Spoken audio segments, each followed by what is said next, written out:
오늘의 헤드라인 이슈입니다. 코스피가 2200선을 내주고 2190선을 간신히 지켰습니다. 1% 넘게 하락한 코스닥은 630선까지 밀렸는데요. 국내 주식시장에 뚜렷한 상승 모멘텀이 없는 상황에서 외국인 투자자가 차익 실현을 위한 매도에 나섰기 때문입니다. 정부가 내년도 예산에 경기 활성화에 박차를 갈 수 있도록 세출 예산의 71% 이상을 상반기에 배정하기로 했습니다. 512조 원이 넘는 슈퍼 예산을 조기에 투입해서 경제 활력을 불어넣는데 총력을 기울이겠다는 전략입니다. 금융위원회 증권선물위원회가 4분기 총 5건의 무자본 M&A에 관한 불공정 거래 사건에 대해 대표이사 등 개인 25인 및 법인 2개사를 검찰에 고발, 통보했다고 밝혔습니다. 금융위는 무자본 M&A 관련 불공정 거래의 공통된 특성으로 차입금 등을 활용한 상장사 인수와 신사업 추진 등 경영 상황에 관한 허위 사실 등을 뽑았습니다. 주택 청약 업무를 오는 2월부터 한국감정원으로 이관하기 위한 작업이 내달부터 본격화되지만 여전히 파행 운영에 대한 우려가 해소되지 않고 있습니다. 만약 시한 내 법 개정이 끝나지 않을 경우 사상 초유의 청약 업무 마비 사태로 이어질 가능성도 있습니다.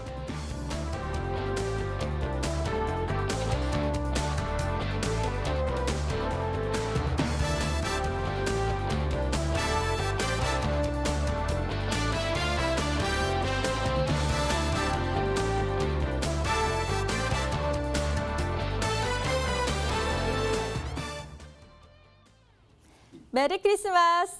크리스마스 2부에도 우리 머니W 시청자분들이 이렇게 저희를 보기 위해 와주셨기 때문에 저희도 특별한 이벤트를 준비해봤습니다. 우리 이슬이 전문가님이 귀여운 루돌프 머리띠를 하고 오셨다고 하는데요. 인사 나눠볼까요? 전문가님 안녕하세요. 네, 안녕하세요. 너무 잘 어울리세요. 저 오늘 크리스마스 2부이기 때문에 이렇게 또 특별하게 예쁘게 꾸미셨고 또 특별한 선물도 준비를 하셨다면서요? 네, 제가 오늘 추천 종목 중에 이제 내년을 대비해서 오늘 크리스마스 선물로 굉장히 좀 좋은 종목군을 가져와 봤습니다. 네, 좀 끝까지 시청을 해주시길 좀 바라겠습니다. 네. 자, 정말 끝까지 시청해 주시면 멋진 선물 드릴 테니까요. 모두 함께 해주시길 바라겠습니다. 자, 이슬이 전문가님과 함께 반짝반짝 빛나는 알찬 종목도 함께 나눠보시고요. 또 실시간 종목 상담도 도와드리고 있습니다. 자, 전화번호 02786-1022 또는 1023 두 대의 전화가 열려 있고요. 문자로 보내고 싶다 하시는 분들은 013-3366-8288로 보내주시면 저희가 자세하게 상담 도와드릴 테니까요. 망설이지 마시고 지금 바로 보내주세요. 자, 그럼 첫 번째 시간으로 주식시장의 명암을 가려보는 시간이죠. 아싸 인싸를 진행해 보도록 하겠습니다. 지금 시작할게요.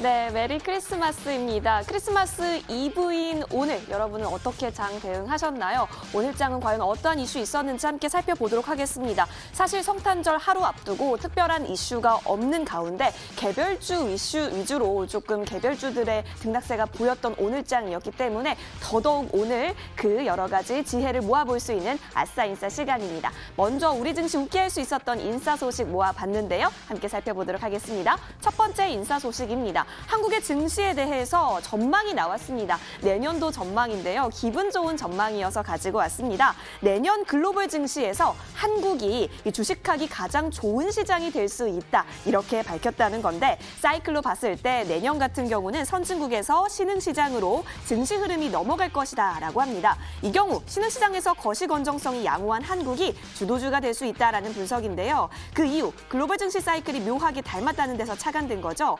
2015년부터 현재로 이어지는 글로벌 장세가 1997년에서 2001년과 비슷하다는 건데요. 이 두 기간의 공통점, 미국이 주도하는 글로벌 증시와 거시경제 흐름, 그리고 정보통신기술, IT 관련주가 주도적인 점, 또 연준의 통화 긴축 기조, 또 글로벌 정치 불확실성 심화 등이 꼽히고 있습니다. 따라서 내년에 한국이 주식하기 가장 좋은 시장이라고 하니까 역시 기대가 되고 있는데요. 한번 잘 추이해 보면 좋겠습니다. 이어서 다음 인사 소식으로 넘어갈게요. 배당주 역시 요즘 화제의 키워드로 우리가 계속 챙겨가야 할 부분인 것 같습니다. 연말 배당을 앞둔 요즘인데요. 고배당주 중심의 투자 전략 살펴볼 때인 것 같습니다.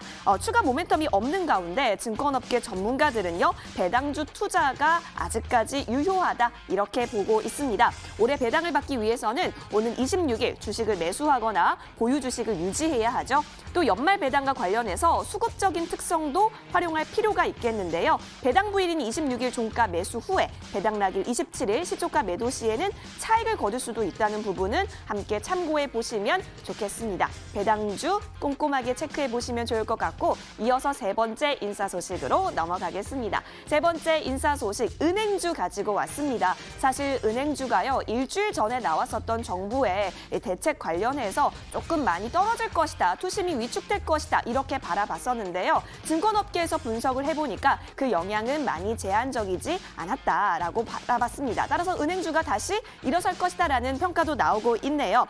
일시적으로 투심이 위축됐던 은행주들 다시 반등할 것이라는 예측이 나오고 있습니다. 글로벌 금리와 경기 전망, 또 은행 순이자 마진, 또 1, 2분기 바닥론, 또 자사주 소각 등 주주 친화 정책과 같은 포인트에 따라서 긍정적인 전망이 이어지고 있다는 점도 함께 참고해 보시면 좋을 것 같습니다. 은행주까지 세 번째 인사 소식 살펴봤고요. 이어서 아싸 소식으로 가겠습니다. 우리 주식시장 앞불싸 좀 아쉽게 했었던 아싸 소식인데요. 이 한계 기업에 분류가 됐다. 이게 어떠한 일일까요? 살펴보겠습니다. 정부가 수년간에 걸쳐서요, 취약산업에 대해서 대규모 구조 조정을 벌였음에도 불구하고 자체 생존 역량이 부족해서 좀비 기업이 됐다라는 기업의 수가 늘어났다라는 뉴스입니다. 글로벌 경기 둔화로 수출이 줄었죠. 게다가 내수 경기 역시 얼어붙으면서 더 많은 기업들이 한계 기업으로 내몰리고 있는 건데요. 자, 내년 전망까지 사실 먹구름이 낀 상황이기 때문에 그 답답한 전망이 계속해서 나오고 있기도 합니다. 돈 벌어서 이자도 못 갚는 상황에 처한 대기업들도 굉장히 수두룩 빽빽이더라라는 좋지 않은 뉴스입니다. 업종별로 한번 볼겠습니다. 올해 3분기 말 현재 58개 업종 가운데 전년 대비 악화 업종은 37개 업종인데요. 항공 운수, 그리고 자동차, 또 조선 업종, 이자도 벌지 못한 기업 비율로 분류가 되고 있습니다. 외환위기 때는 동구하기 어렵거나 파산을 통해서 자신의 경쟁력과 별도로 도산 위기에 몰렸다면 요즘은 내재적으로 한계에 다다른 기업들이 늘고 있다라고 합니다. 따라서 투자를 생각하고 있는 기업들의 재무제표라든지 이 실적을 계속해서 잘 지켜가 보시는 게 좋아 보입니다. 오늘장 아싸 인사 소식 살펴봤습니다.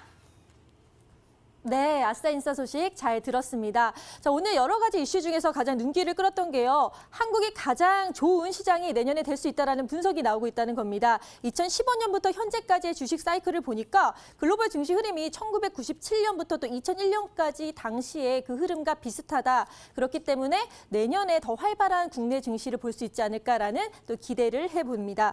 그리고 또 12월 16일 부동산 강력한 대출 규제가 나왔기 때문에 그 영향이 많이 나올 거라는 생각이 들었는데 의외로 큰 영향은 없고 아직까지는 미비하다라는 그런 반응이 더 컸고요. 또 은행주가 다시 일어난다는 반가운 소식도 전해드렸습니다. 자, 오늘도 여러 가지 이슈 중에서 과연 이슬이 전문가님은 어떤 이슈에 가장 주목하고 계실지 지금부터 알아볼게요. 전문가님, 자, 어떤 이슈를 가장 먼저 살펴볼까요?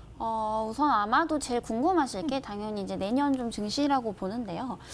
네, 저번 주에도 제가 이제 앞서서 한번 좀 말씀을 드렸지만 내년 글로벌 증시에서 이제 한국이 굉장히 좀 주식하기 가장 좋은 시장이 될 수 있다라고 조금 판단이 됩니다. 우선적으로 이제 2015년부터 현재까지 이어지는 이런 글로벌 증시 흐름들이 지금 1997년부터 2001년까지 그런 당시와 이제 좀 닮았다고 생각이 되는데요.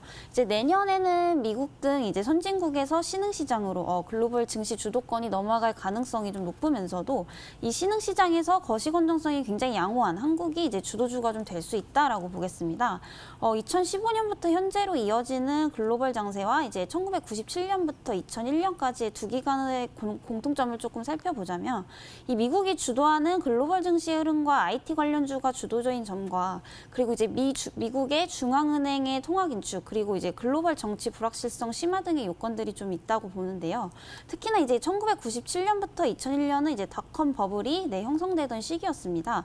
2015년 이후 현재까지 미국에서는 뭐 페이스북이라든지 아마존, 구글 이런 등등의 이제 대형 기술주 그리고 중국은 굉장히 좀 바이두라든지 알리바바, 텐센트 그리고 한국은 이제 반도체주가 굉장히 좀 주도주로서 올라갔다라고 좀 보실 수가 있겠는데요.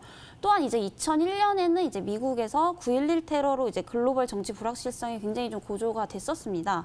근데 올해는 지난해까지 이제 미중 무역 분쟁으로 인한 어떠한 그런 냉각이 있는 것도 굉장히 그때 당시와의 공통점인 부분이라고 보겠고요.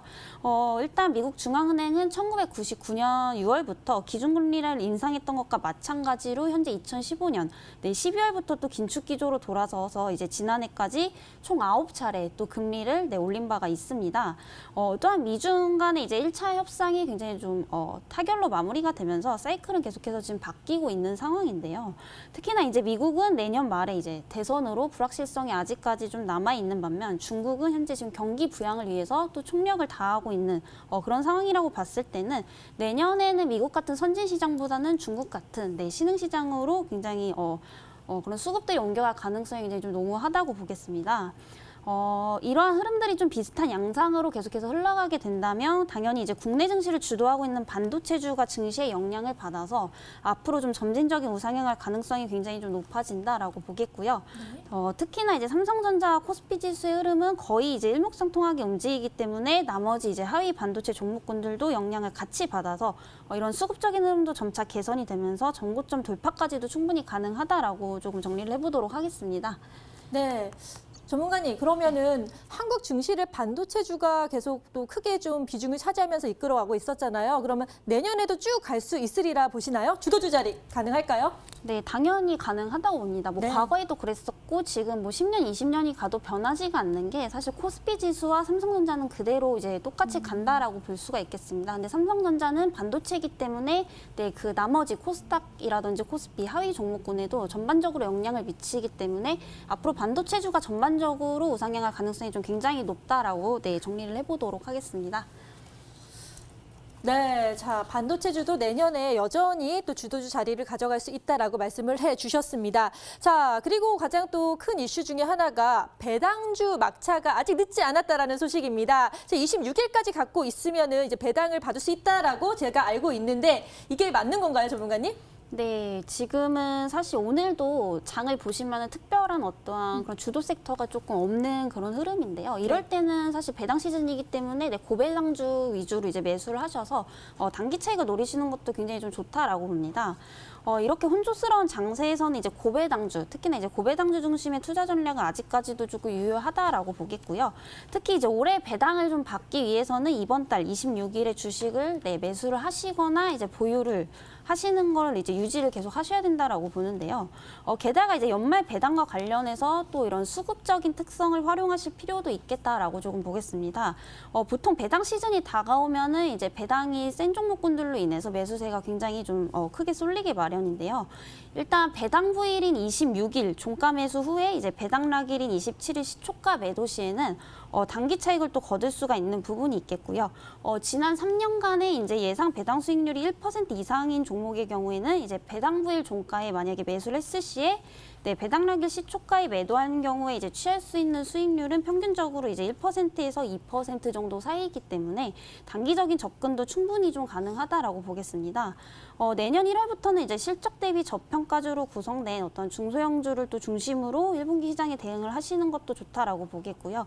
특히 이제 올 8월 이후에는 대형주가 시장 상승을 견인한 반면 중소형주는 그만큼 현재 지금 과대낙폭되어 있는 상태이기 때문에 이제 내년 1월부터는 반도체주, 특히나 이제 소형주 위주의 특히나 이제 실적이 모멘텀이 받쳐주는 그런 종목군들 위주로 선별을 하시게 되시면은 내년 상반기까지는 반드시 성공 투자하실 수 있을 거라고 생각이 됩니다. 네. 아직까지 고배당주 투자 전략은 유효하다라고 말씀을 해주셨고요. 26일 종가 매수 후에 배당 락일 27일 차익 전략을 또 제시해 주셨으니까요. 참고해 주시기 바랍니다. 자, 이렇게 아싸인사에 대해서 이슬희 전문가님의 의견을 짚어봤고요. 이어서 오늘 시장을 뜨겁게 달군 투데이 핫 종목에 대해서 살펴보도록 하겠습니다. 지금 살펴볼까요? 네, 시황센터입니다. 오늘 장 산타는 다 어디로 갔을까요? 하지만 여러분의 산타 행까지, 산타 랠리까지 조금 지켜볼 수 있도록 머니더블 함께하고 계시는데요. 오늘 장 그래도 탄탄하게 상승폭 키워갔던 종목들 위주로 오늘 투데이 핫 종목 준비했습니다. 함께 살펴보겠습니다. 먼저 살펴보실 종목은요. 어제 이어서 한직한 우선주 좀 보겠습니다. 어제 한진그룹 남매난이 수면 위로 올라왔습니다. 이렇게 되면서 경영권 분쟁이 확산될 가능성 좀 더 커졌는데요. 어제 장에서도 상한가, 그리고 오늘 장에서도 이 한진칼 우선주가 상한가를 기록하면서 이틀째 강세 움직임이 그려졌습니다. 함께 보도록 하실까요? 이 한진칼 우선주 같은 경우는 역시 상한가 기록하면서 14,100원 오르며 61,200원까지 큰 종가 뛰어오른 모습이 확인이 되고 있습니다. 자, 이어서 대한항공 우선주도 함께 보시겠는데요. 역시나 18.52%라는 큰 급등 보이면서요. 24,000원까지 종가 기록한 모습도 확인이 됩니다. 두 종목 확인하셨고요. 이어서 다음 종목인 메탈라이프 살펴보겠습니다. RFHICC의 자회사입니다. 소부장 상장 패스트트랙 1호 기업이기도 한데요. 이 소부장 전문 기업들의 상장 예신 기간을 좀 단축해주는 소부장 패스트트랙 제도를 통해서 입성을 한 기업이기도 합니다. 근데 1호 기업입니다. 자, 오늘 코스닥 시장에 상장한 첫날인데요. 이 첫날부터 상한가를 기록을 해서 또 가지고 왔습니다. 공모가가 13,000원이었는데요. 이 공모가보다 160% 뛰어오른 수준인 33,800원까지 올라왔던 오늘장이었네요. 자, 메탈라이프 7,800원까지 오르면서 33,800원의 종가 형성했습니다. 이어서 다음 종목으로 넘어가겠습니다. 하나투어 보시겠습니다. 국내 여행업계 1위 기업하면은 이 하나투어입니다. 고객 만족도 1위 기업으로까지 어제장 또 뉴스가 나왔던 하나투어이기도 했는데요. 이 3자 배정 유상증자 공시를 통해서 최대 주주가 변경이 됐습니다. 국내 한 사모펀드, 토종 사모펀드로 변경이 됐죠. 이 업황과 실적 이렇게 모두 최소한 상저하고는 기대 가능하겠다라는 증권가 전망까지 함께 가져가면서 추가적인 상승 여력도 여전하다라는 분석입니다. 오늘장 이 소식 나오게 되면서요. 쭉 올라온 모습도 확인이 되고 있네요. 종가 보실까요? 오늘장 3.72%의 강세를 움직이면서 계속해서 플러스권에서의 거래가 돋보였습니다. 오늘장 결론적으로 53,000원의 종가 형성한 모습이네요. 하나투어 살펴보셨고요. 이어서 다음 종목 넘어갑니다. 네오팩트 보시겠습니다. 손가락 움직임 보조용 로봇입니다. 이 네오마노 출시와 관련해서 미국의 FDA 또 등록을 했다라는 공시가 있었습니다. 척추 손상이라든지 혹은 루게릭병 등 중추신경계통 장애로 손가락 움직임에 좀 어려움이 있는 환자를 대상으로 개발한 손가락 움직임 보조용 로봇인데요. 이번 등록을 통해서 미국에서 본격적인 판매가 가능해서 당사의 매출 확대에 기여할 수 있을 것이다라고 합니다. 이 소식 나오게 되면서 오늘 윗골이 크게 달긴 했지만 그래도 강하게 거래량 수반하면서 양봉을 기록한 모습입니다. 네오팩트 보시겠습니다. 오늘 종가 같은 경우는 쭉 이 소식 나오게 되면서 점심시간 부근에 6,000원을 뚫는 모습도 파악이 됐었고요. 8%대의 강세를 유지하면서 종가 형성했습니다. 5,050원의 네오팩트 양봉 기록했습니다. 자, 이어서 다음 종목으로 넘어가겠습니다. 텔콘 RF 제약. 오늘 굉장히 장중 내내 많이 들으셨을 이슈셨을 텐데요. 비보존 쇼크라고 해도 과언이 아닐 것 같습니다. 신약 개발 업체인 장외기업 비보존의 임상 3상 실패 소식이 전해지게 되면서 비보존의 최대 주주인 이 텔콘 RF 제약이 하한가까지 맞이한 오늘장이었습니다. 오늘 종가 좀 보실까요? 텔콘 RF 제약이 29.91% 쭉 내려가면서 2,330원까지 빠졌습니다. 5,460원까지 내려온 모습이 파악이 되고요. 역시나 비보존 지분의 4.66%를 또 보유하고 있는 에스텍파마 역시도 오늘 크게 떨어진 모습이 보이고 있습니다. 5,200원 떨어지면서 12,200원까지 내려앉았습니다. 사실 그동안 비보존의 신약 개발 이 이슈는요. 직상장까지 논의가 됐었을 만큼 시장에서 굉장한 주목을 받아왔었는데요. 아무래도 비보존의 지분을 보유한 이 두 종목 같은 경우 대표적으로 시장의 충격을 모두 흡수하면서 하한가까지 떨어진 모습이 포착이 되고 있습니다. 오늘장 투데이 핫 종목 살펴봤습니다.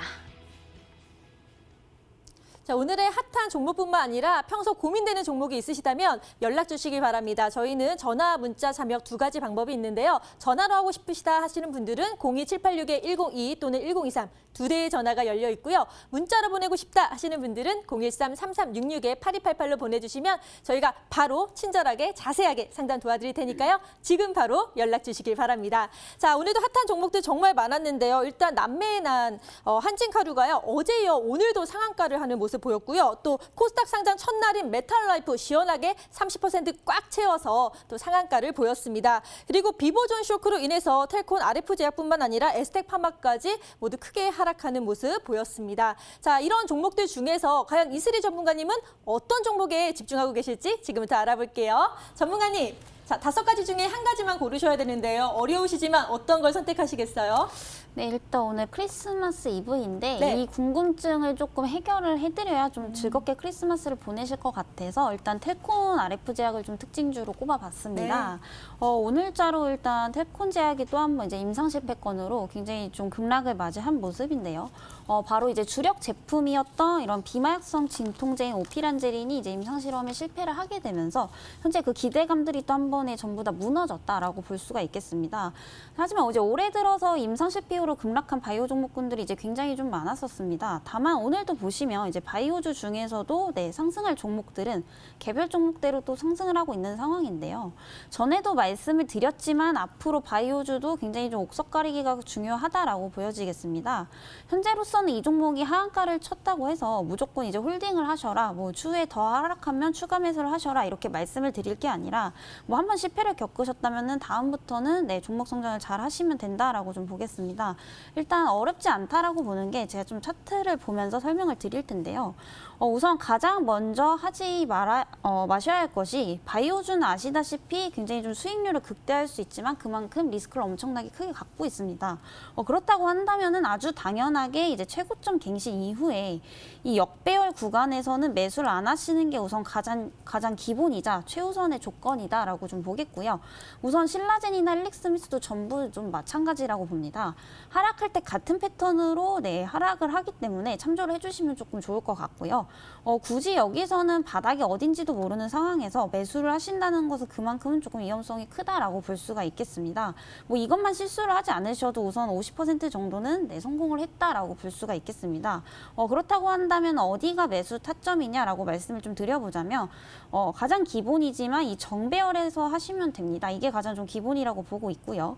일단 정배열 전환 이후에 첫 급등 이후 이 눌림목이라고 좀 볼 수가 있겠는데요.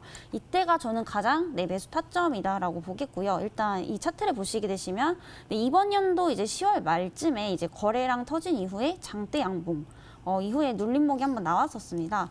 보통 바이오주 같은 경우에는 한번 이제 흐름을 타기 시작을 하면은 2차, 3차 상승까지도 좀 노려볼 수가 있기 때문에 이 1차 급등 이후 눌림목이 가장 큰 매수 적기다라고 좀 정리를 해드릴 수가 있겠고요. 그렇다고 한다면은 2, 3차 상승 이후에는 이 구간에서는 이제 매수 금지다라는 금지의 시기다라고 좀 볼 수도 있겠습니다. 뭐 다른 한 가지로 또 예시를 드려드리자면 이번에 굉장히 크게 올랐던 이제 H1B죠.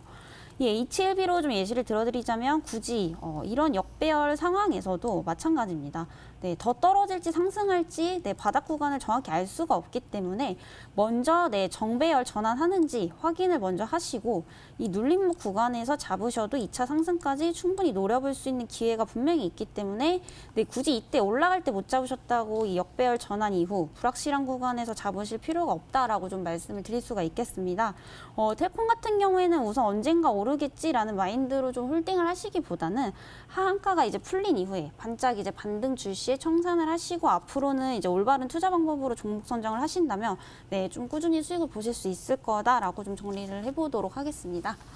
네, 비보전 그리고 비마약성 진통제 임상 실패로 인해서 텔콘 RF제약뿐만 아니라 이 관련주들을 갖고 계신 분들 지금 고민이 많으실 것 같은데요. 자, 역배열 흐름을 보이는 바이오주는 매매 금지라고 주의 당부를 해주셨고요. 또 만약에 반등한다면 청산을 바로 하시기를 권해주셨습니다. 자, 이렇게 오늘 장을 뒤흔들었던 뉴스와 특징주까지 짚어드렸고요. 이어서 여러분들이 가장 기다리시는 하이라이트 시간이죠. 스탁스헬즈로 돌아오겠습니다.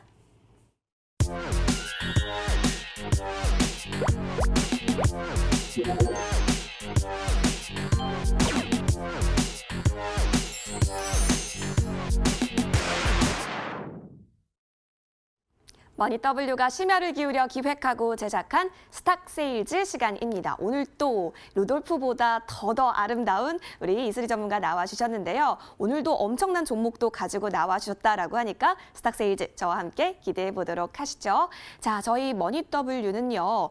보통 종목 상담을 받고 있습니다. 이 종목 상담 하고 싶은데 어디로 해야 되지? 혹시 번호 까먹으셨을까 봐 제가 다시 한번 알려드리도록 하겠습니다. 자, 전화와 문자 모두 가능한데요. 02786-1022번, 02786-1023번 두 대의 전화 열려 있습니다. 마구마구 주저하지 마시고 연락 주세요. 자, 문자로도 가능한데요. 013-3366-8288번으로 종목명, 매수가, 비중 꼼꼼하게 적어서 역시 저희 쪽으로 문자 보내주세요. 이슬이 전문가께서 아주 명쾌하게 종목 상담 도와주신다라고 합니다. 여러분, 먼저 저희 쪽으로 연락 주실수록 채택 확률이 높다라고 하니까요. 기회는 바로 지금입니다. 망설이지 마시고 여러분 연락 주세요. 기다리고 있겠습니다. 자, 저희 머니W는요. 이렇게 저희 쪽으로 종목 상담 전화나 문자 주시면요. 추첨을 통해서 다음 날 방송에서 당첨자를 알려드리고 있습니다. 따라서 지금도 많이 연락 주시면 좋을 것 같은데요. 그렇다면 어제 연락 주신 분들 중에서 저희가 추첨을 통해서 또 푸짐한 상품 준비했는데 지금 바로 그 당첨자 공개하도록 하겠습니다. 지금 바로 공개할게요. 짜잔! 네, 끝자리 번호 7761님이십니다. 성공 투자하실 수 있도록 머니W에서 응원하도록 하겠습니다. 무료 방송 이용권과 함께요. 타라 시스템 2주간의 이용권도 함께 드리니까요. 여러분의 성공 투자의 날개가 되어드릴 수 있도록 노력하도록 하겠습니다. 자, 오늘 이슬이 전문가 나와주셨죠? 이슬이 전문가 지난주에 나와주셨을 때 가지고 온 종목, 과연 일주일 동안 어떤 흐름 보였을까요? 함께 화면에서 만나보시죠. 네, 지난주 추천 종목 수익률 현황 살펴보겠습니다. 이슬이 전문가께서 두산바켓 가지고 와주셨는데 와, 두산바켓이요. 일주일 새 7.36%까지 뛰어오른 모습이 확인이 되고 있습니다, 여러분. 자, 그렇다면 오늘 같은 크리스마스 이브 날에는 과연 또 어떠한 종목을 가지고 와주셨을지 더 기대되지 않으신가요? 저와 함께 종목 구경해보러 가보실까요?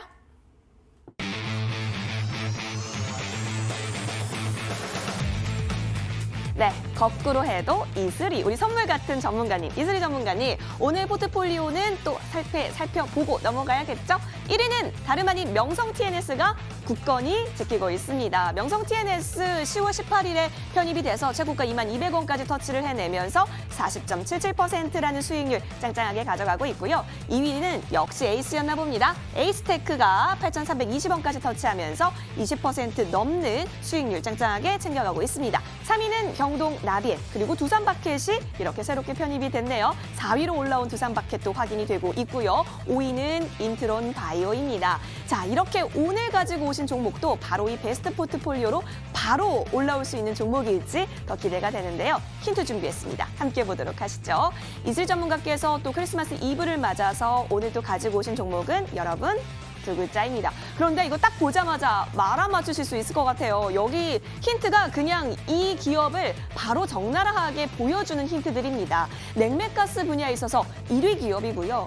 특히 반도체 특수가스에 있어서도 역시나 가져갈 수 있는 기업이죠. 그리고 불화수소 수출 규제에 있었던 거 여러분 기억하시나요? 뜨거웠던 여름날 있었던 이야기들이었는데요. 이때 관련주들이 굉장히 급부상을 했었는데 이 기업 역시, 이 종목 역시 점프를 했던 역사를 가지고 있습니다. 과연 어떤 종목일까요? 조금만 더 힌트를 드리면 이제 곧 크리스마스니까 여러분 소원을 한번 빌어보세요. 촛불도 같이 불어볼까요? 후라고요. 자, 과연 어떤 기업일지 조금만 기다리시면 이슬이 전문가와 함께 스탁 세일즈로 돌아오도록 하겠습니다. 저희 전화와 문자 상담 지금도 받고 있으니까요. 여러분 주저하지 마시고 연락 주세요. 이슬이 전문가와 스탁 세일즈로 돌아오겠습니다. 머니W 채널 고정.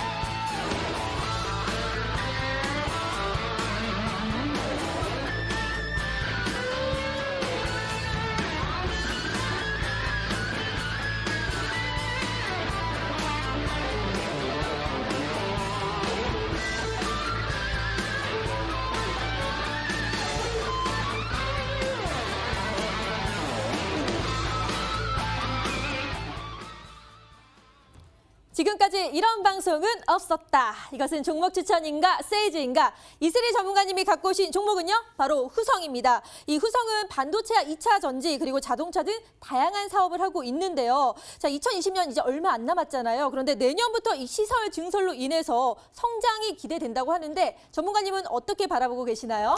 네, 후성을 일단 잘 아시겠지만 네. 올해 굉장히 좀 여름에 일본 소재 수출 규제 관련주로서 수혜 테마로서 굉장히 좀 급등을 했었던 종목군 중에 하나입니다. 맞아요. 현재 지금 또 재료 소멸이 이후에 지금 현재 급등 직전 가격대 구간까지 또 내려온 모습이겠는데요. 여름에는 테마로서 상승을 했다면 지금 구간에서는 이제는 이 종목이 가지고 있는 어떤 모멘텀으로서 올라갈 수 있는 요소들이 굉장히 좀 많이 생겨났다고 봅니다. 바로 이 내년부터 증설 효과로 성장을 재개할 것이라는 전망인데요.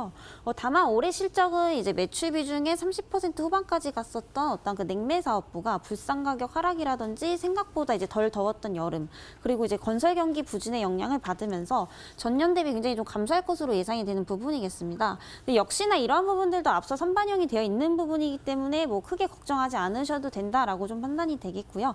다만 뭐 주식이라는 것은 하락을 했다면은 앞으로 이제 다시 상승을 노려볼 만한 모멘텀이 좀 뚜렷하게 존재를 해야 된다라고 좀 보는데요.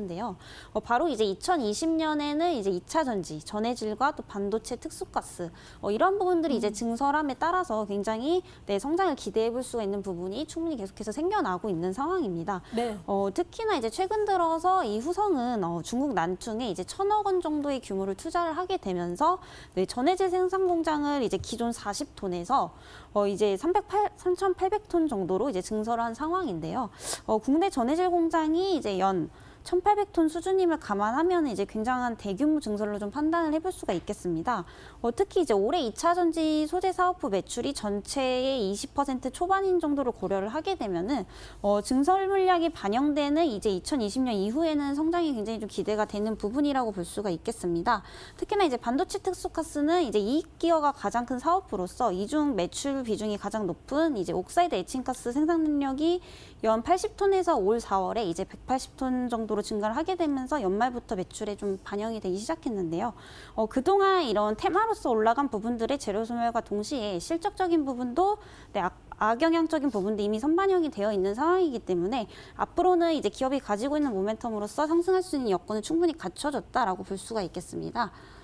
네, 2020년 이제 머지않은 내년에 증설 효과를 내서 성장 기대가 된다라고 말씀을 해주셨습니다. 자, 그런데 환경 문제가 요새 계속 대두되고 있는데 유럽도 이에 대한 규제를 강화하고 있습니다. 그렇다면 친환경적인 그 전기차도 많이 이제 보급화될 텐데 그렇다면 2차 뭐 배터리라든지 이런 쪽으로도 만들고 있는 후성이 혜택을 받을 수 있지 않을까라는 생각이 드는데요. 전문가님, 제 생각이 맞나요? 네, 맞습니다. 왜냐하면 이 전기차가 사실 등장하게 된 계기가 사실 환경보호 때문이죠.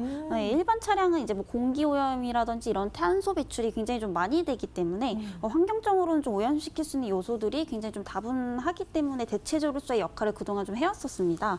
다만 국내에서도 이 전기차가 계속해서 활성화는 되고는 있지만 아직까지 뭐 크게 보편화된 상황은 아니라고 좀 보여지는데요. 제가 이번 연도 중반기쯤에 이제 인천공항을 갔다 왔는데 공항에는 이미 뭐 전기차 전용 주차장이라든지 주유소가 이미 좀 활성화가 계속해서 되고 있는 상태입니다. 아마 단번에 획기적으로 기존에 있던 수단들을 한 번에 뭐 변경시킬 수는 없겠지만 주위만 둘러봐도 약 2년 전에 비해서는 훨씬 더 가파르게 보편화가 되어가고 있는 상태라고 볼 수가 있겠고요. 특히나 이제 현재 유럽에서는 이 환경보호 차원에서 전기차 수요가 이제 매 분기마다 늘고 있는 상황입니다. 그와 동시에 후성은 이제 2차 전지 전해질을 생산하고 있기 때문에 뭐 덩달아서 이 후성의 2차 전지 전해질 매출도 동반 증가할 수밖에 없는 상황인데요. 제가 전에도 말씀을 드렸지만 이제 2차 전지와 전기차 관련주들은 같이 갈 수밖에 없는 상황이라고 봅니다. 뭐 일전에 추천드렸던 명성 TNS라는 종목군 또한 대표적인 이제 2차 전지 관련주 중 하나죠. 전기차가 만들어지기 위해서는 2차 전지가 필수적으로 사용이 돼야 되기 때문에 이 전기차 수요가 증가를 하게 된다면 2차 전지 수요도 동반 증가할 수밖에 없는 상황이기 때문에 앞으로 후성에서 생산하고 있는 2차 전지 전해질의 수요가 계속해서 늘어날 것이다라고 좀 전망이 되겠습니다. 네, 전기차 모델이 대거 출시된다면 후성은 계속해서 또 수혜를 받는다라고 말씀을 해주셨는데요. 자, EU가 또 그린딜이라는 정책을 발표했습니다. 어떤 내용이 있냐 봤더니 화석 연료를 쓰며 과세를 준대요. 그래서 제가 좀 더 알아봤습니다. 자, 지금 화석 연료를 사용하는 운송 에너지 기업 등으로부터 세금을 걷어 탄소 배출 제로 시대를 열겠다 이렇게 말을 했는데 직접적으로 이렇게 대놓고 얘기를 했단 말이죠. 그렇다면 후성이 바로 직격탄으로 수혜를 받지 않을까라는 생각이 드는데요. 이 그린딜 정책 어떤 연관이 있을까요?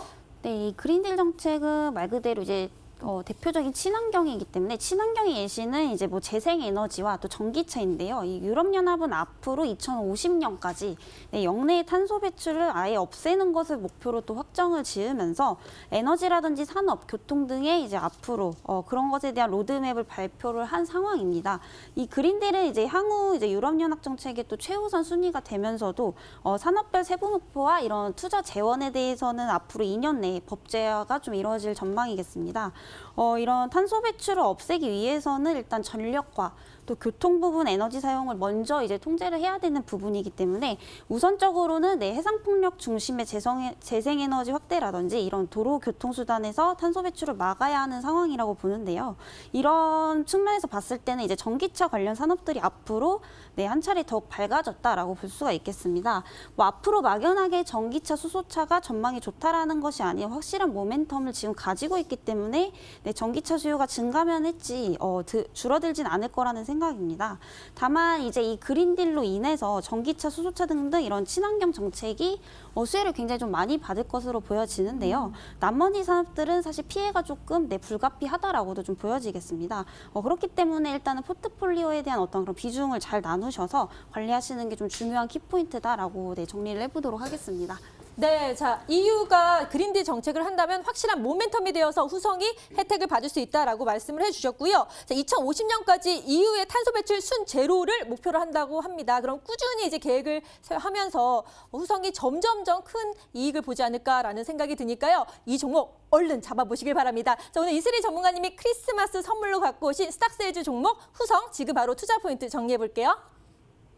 네, 선물 같은 종목 후성, 저와 함께 어떤 투자 포인트 있는지 살펴보겠습니다. 오늘은 빨간 펜 대신 이 산타 펜으로 함께 해보도록 할게요. 자, 매력 포인트 정리해봤는데요. 함께 보도록 하실까요? 자, 후성 같은 경우는요, 사실 이 2차 전지 관련해서 여러 가지 이슈 가져갈 수 있는데 특히 이 관련해서요, 2020년에는 그 생산 능력이 증설이 될 것으로 보이는데요. 이런 효과에 따라서 성장이 예상이 된다라고 합니다. 여기 지금 그래프에 쭉쭉 올라가 있는 거 보이시죠? 이제 성장이 예상이 된다라고 증권가에서도 이렇게 예측을 하고 있네요.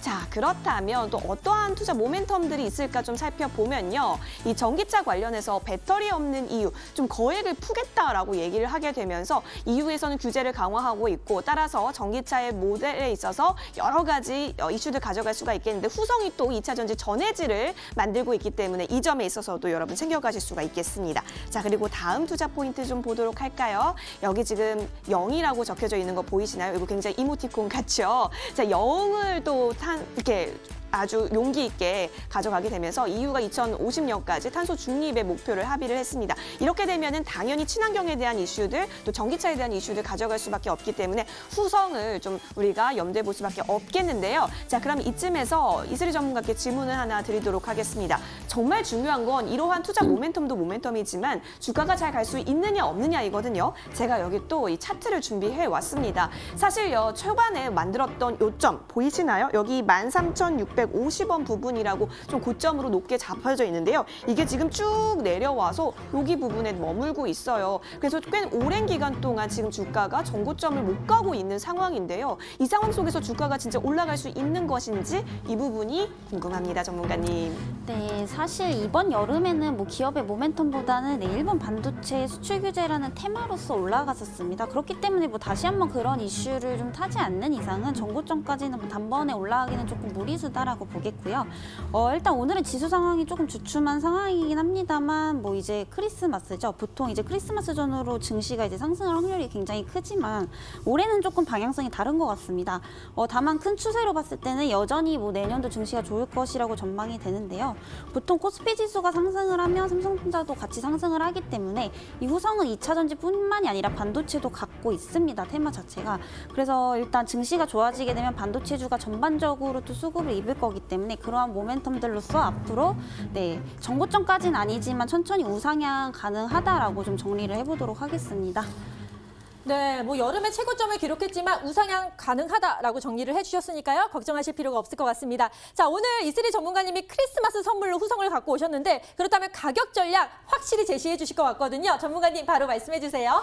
네, 우선 가장 강력한 저항대 구간인 9,000원 선까지 1차 목표가 좀 제시를 해보도록 하겠고요. 이 1차 9,000원대를 크게 돌파하게 된다면 2차 저항대인 10,000원까지도 좀 충분히 갈 수 있다고 봅니다.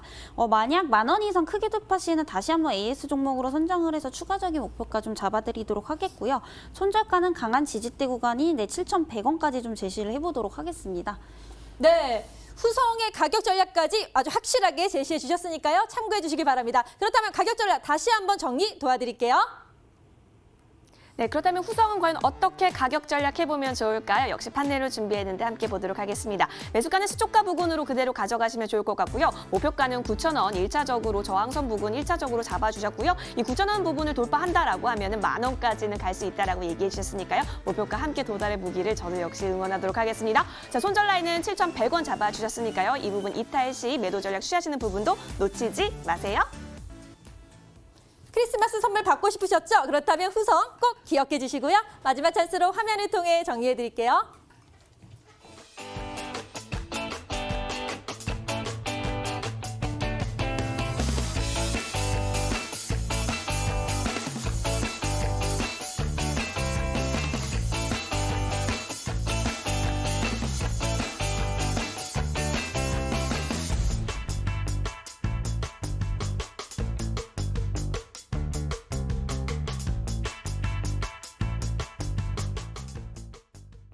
네, 전화 문자 상담 많이 들어왔다고 해서요. 얼른 연결 도와드리도록 하겠습니다. 전화 상담부터 도와드릴게요. 시청자님 안녕하세요.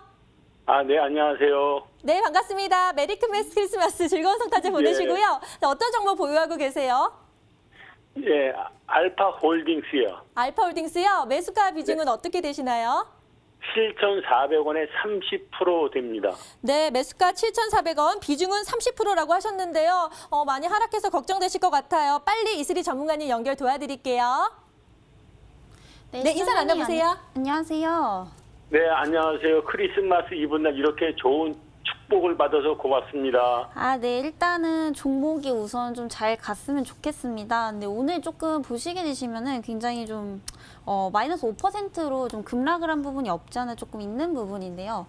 제가 네네. 봤을 때는 이 종목은 일단 전망은 굉장히 좋습니다. 뭐 아실지 모르겠지만 사실 원래는 이제 반도체 관련주인데 이번에는 이제 바이오주로 또 한번 엮이게 되면서 모멘텀들이 이제 좀 두 개나 가지고 있다라고 좀 보고 있고요. 하지만 그러한 부분들이 이제 또 언제 이제 시장의 흐름에 맞게 수급이 몰리느냐 좀 그게 관건이라고 보는데 최근 들어서는 이제 좀 급하게 올라온 면이 없지 않아 있기 때문에 그러한 부분들이 있어서 조금 쉬어가는 구간이다라 좀 볼 수가 있겠습니다. 일단 가장 일단은 좋은 전략은 제가 봤을 때는 이거는 지지 라인 때는 일단 6,350원입니다. 이 만약에 6,350원을 이탈하고 내려가게 된다면은 이때 조금 그냥 손절을 해주시고 나중에 지지 어디까지 하는지 보고 다시 잡으시면 좋으실 것 같고요. 만약에 이 부분을 이탈하지 않고 지지해주고 다시 한번 올라간다라고 했을 시는 정고점인 9,000원에서 9,000원 돌파 시는 또 10,000원까지 좀 제시를 해드리도록 하겠습니다. 일단은 제가 이 종목은 왜 이렇게 말씀을 드리냐면요. 그 전에 이제 인스코비라는 종목군은 혹시 아실지 모르겠는데 그 종목군이 일단 뭐 바이오라든지 무슨 제품 사업이라든지 굉장히 모멘텀들을 많이 갖고 있었는데요. 그만큼 어떻게 보면은 뚜렷하지 못하다라고 볼 수가 있겠는데 그런 시장 상황에서 뭐 하나만 터지면 또 금방 올라갈 수 있는 종목군이기 때문에 저는 좀 오히려 되게 좋게 보고 있습니다. 일단은 가격 전략으로서는 6,350원을 조금 기억을 해주시면 좋으실 것 같고요. 1차 목표가는 9,000원, 9,000원 돌파 시에는 네, 또 10,000원까지도 제시를 해드리도록 하겠습니다. 네, 시청자님. 네, 고맙습니다. 네, 크리스마스 네. 선물 되셨죠? 네. 오늘 너무 좋은 소식을 들어갖고 네. 마음이 좀 놓입니다. 네, 다행이네요. 다시 한번 정리 도와드릴게요. 알파홀딩스 6,350원 손절가 이탈하지 않는다면 9,000원에서 10,000원까지 갈 수 있다고 하니까요. 참고해 주시기 바랍니다. 예, 오늘 그 말을 들으니까는 웃는 모습이 더 아름답네요. 감사합니다. 모습, 예. 계속 머니터블리 많이 사랑해 주세요. 감사합니다. 네, 항상 애청하고 있습니다. 네. 자, 그럼 이제 이어서 두 번째 전화 상담 도와드리도록 하겠습니다. 시청자님, 안녕하세요. 네, 안녕하세요. 네, 메리 크리스마스 즐겁게 보내시고요. 자, 어떤 정보 보유하고 계시나요? 네, 펄어비스 아, 펄어비스요? 네, 매수가 비중 어떻게 되세요? 매수가 19만 원에 비중 20%요. 네, 매수가는 19만 원이고 비중은 20%라고 하셨는데 이것도 많이 하락해서 걱정되시죠? 빨리 이슬이 전문가님 연결 도와드릴 테니까 인사 나눠보세요. 네, 예, 시청자님 안녕하세요. 예, 안녕하세요. 네, 우선 펄어비스 같은 경우에는 굉장히 좀 무거운 종목군이기 때문에 제가 좀 주봉상으로 먼저 말씀드리도록 하겠습니다. 일단 이 종목은 사실 22만 5천 원에서 이 16만 원 사이를 사실 이탈을 하지 않고 계속해서 이 구간에서 횡보를 하고 있는 종목군이기 때문에 뭐 별다른 이슈나 어떠한 그 게임주에 전반적으로 굉장히 수급이 들어오지 않고서는 사실 이 구간에서 계속해서 횡보할 확률이 굉장히 좀 높다라고 볼 수가 있겠습니다. 그렇다고 한다면 지금 제가 이제 전략을 조금 세워 드릴 텐데요. 앞으로 이런 종목군들을 조금 매수하실 때 상단과 하단을 조금 기억을 해주시고 이 박스권 안에서 매매를 하시는 것도 굉장히 좀 좋은 방법이다라고 보겠습니다. 네. 우선 이 종목은 지금 딱 보셔도 네, 굉장히 좀 박스권 안에 갇혀 있죠. 그렇기 때문에 굉장히 쉽습니다. 손절가는요. 15만 8천 원으로 일단 잡아 드리겠고요. 이 15만 8천 원을 또 이탈하지 않고 다시 한번 반등 주시는 추가 매수를 하셔서 다시 한번 또 22만 5천 원까지도 또 노려보시는 게 네, 좋을 것 같습니다. 만약에 22만 5천 원 오셨으면 다시 한번 또 익절을 하시고 네, 대기를 하셨다가 다시 한번 또 떨어질 때 또 매수하시는 전략으로 이런 식으로 좀 이용을 해보시면 앞으로 좀 안정적인 매매가 좀 가능하실 것 같습니다. 아, 네. 예. 네. 시청자님, 감사합니다. 네, 다시 한번 예. 정리 도와드릴게요. 펄어비스 15만 8천 원 이탈 안 한다면요. 상승할 수 있고 22만 5천 원까지 일단 목표가를 제시해 주셨으니까요. 참고해 주시길 바랍니다. 감사합니다. 네, 메리 크리스마스. 네, 감사합니다. 네, 이렇게 전화 상담을 마무리하고요. 이어서 문자 상담도 많이 들어왔다고 하니까요. 얼른 도와드릴게요. 지금 연결해볼게요. 네, 문자 한번 열어보도록 하겠습니다. 굉장히 많은 문자가 도착을 했는데요. 먼저 반도체 관련주 한번 오늘 좀 살펴보도록 할게요. 8609님의 문자입니다. LB세미콘을 담으셨네요. 7,400원에 담으셨고 10%의 비중을 갖고 계십니다. 제발 상담 부탁드립니다라고 했는데 7,190원에 오늘 종가를 기록한 모습이어서 손실을 보고 계세요. 전문가님 어떻게 할까요? 네, 사실 LB세미콘 같은 경우에는 일단 업종 자체는 반도체죠. 하지만 이제 시장에서 인정해주고 있는 어떤 테마를 보자면은 사실 네, 미디어 쪽입니다. 네, 방탄소년단 그때 관련주로서 굉장히 좀 급등을 했던 종목군인데요. 사실상 그러한 테마적인 부분들은 지금 굉장히 좀 소멸이 되어 있다라고 볼 수가 있겠고요. 뭐 그러한 부분들이 앞서서 보시다시피 네, 차트상에 그대로 반영이 되고 있는 부분이기 때문에 사실 반도체주로서 들어가셨다면 이 종목은 네, 손절을 해주시고 차라리 뭐 테크행이라든지 굉장히 아직도 반도체주 중에 굉장히 좋은 종목군들 많기 때문에 그런 종목들로 좀 교체를 해주시는 게 좋을 것 같습니다. 네, 반도체로 접근을 하셨다라면 손절을 해주시는 게 좋겠다. 그리고 종목 교체 의견을 주셨으니까요. 이 부분 참고해 보시면 좋을 것 같습니다. 이어서 다음 문자 상담도 빠르게 도와보도록 하겠습니다. 아이고, 메리 크리스마스라고 이치사치님께서 문자 보내주셨어요. 이쁜 아나운서님 안녕하세요. 제주 반도체를 매수하셨는데 매수가가 3,880원에 비중은 15%로 보이고 있습니다. 투자 전략 부탁드립니다라고 해주셨는데 자, 오늘 종가는 3,615원이에요. 역시 조금의 손실을 보고 계세요. 전문가님 어떡할까요? 네, 사실 오늘 떨어진 거는 아시다시피 코스피 지수가 굉장히 조금 크게 하락을 했기 때문에 그에 따라서 움직였다라고 보실 수가 있겠고요. 제가 앞전에도 말씀을 드렸지만 반도체는 거의 웬만하면 증시를 똑같이 따라가게 되어 있습니다. 이 얘기는 곧 앞으로 내년에 증시가 굉장히 화랑이게 되면 이 종목도 덩달아서 네, 올라갈 가능성이 굉장히 높다라는 증거이기 때문에 이 종목은 일단 내년 상반기까지 계속해서 홀딩을 해주시길 바라겠습니다. 목표가는 네, 과감하게 일단 4,500원까지 네, 좀 제시를 해보도록 하겠습니다. 네, 4,500원까지의 1차 목표가 잡아주셨고 상반기까지는 홀딩 전략 제시해 주셨습니다. 이어서 다음 종목도 빠르게 좀 살펴보도록 하겠습니다. 어떤 종목 볼까요? 5304님, 안녕하세요 전문가님. 국일재지 얘기해 주셨는데 너무 답답하더라고. 크리스마스 앞두고 계신데 답답하면 안 되죠. 매수가는 6,624원에 비중은 50%입니다. 5,570원이 오늘 종가예요. 정말 답답하실 것 같아요 전문가님. 어떡할까요? 네, 9일째는 사실 굉장히 급등을 했던 종목군입니다. 그전에도 보시면 약 500% 이상 급등을 해줬던 종목군으로서 사실 이 구간에서 잡기가 굉장히 쉽지가 않으셨을 텐데 사실 급등 이후에는 굉장히 이 종목도 마찬가지로 박스권에서 굉장히 좀 놀고 있는 그런 모습인데요. 마찬가지로 이 종목도 5,000원 하단 좀 기억해 주시고 이 구간 깨지 않는다면은 홀딩 의견 7,000원까지 일단 단기적인 트레이딩 관점으로 조금 말씀을 드리도록 하겠고요. 만약에 이 5,000원대를 깨고 내려간다라고 했을 시에는 손절을 하시고 종목 교체를 하시는 게 좋을 것 같습니다. 네, 7,000원 부근까지는 그래도 1차적으로 볼 수 있지만 그 손절 라인을 잘 체크해 보시는 것도 좋아 보입니다. 문자함은 여기서 닫도록 하겠습니다. 네, 전화와 문자 상담 오늘도 열심히 도와드렸습니다. 즐거운 성탄절 보내시고요. 오늘 2부 함께해 주셔서 너무너무 감사합니다. 그럼 저희는 목요일날 뵙도록 할게요. 메리 크리스마스!